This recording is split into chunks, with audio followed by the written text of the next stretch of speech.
Salve galera, beleza? Aqui quem tá falando é o Detinho. Hoje eu vou mostrar um aplicativo hack aqui pra você hackear o Wi-Fi do vizinho. Bem galera, eu vou ensinar como baixar. Você vem na Play Store, pesquisa, deixa o Wi-Fi passou aqui, ó. É tipo esse daqui, ó. Só que não, aqui. Só esse daqui. Aí esse daqui, galera, ó.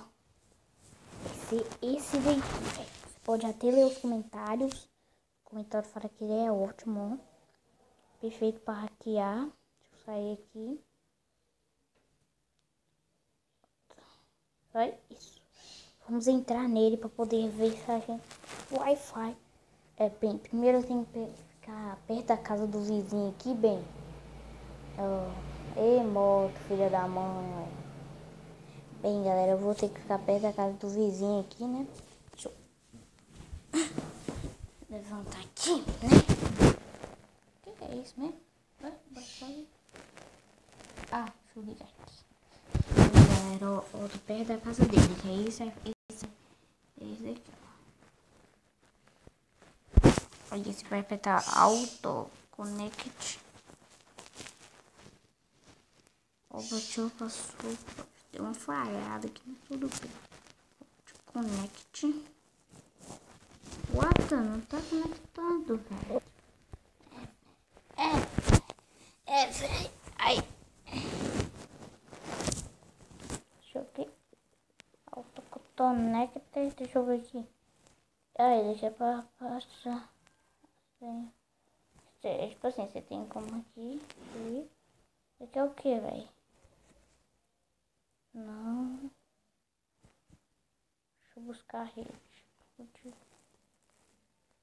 O processo parou, galera. Eu não sei o que tá acontecendo, mas ele funcionava de boa. Consegui hackear. Connect. Ó, Optai Online. Nossa, eu não acredito que eu preciso do Wi-Fi, galera, meu aqui. Connect.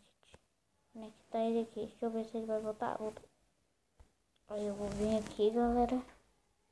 Wi-Fi eu sou. Aí eu vou ter que vir aqui. Connect.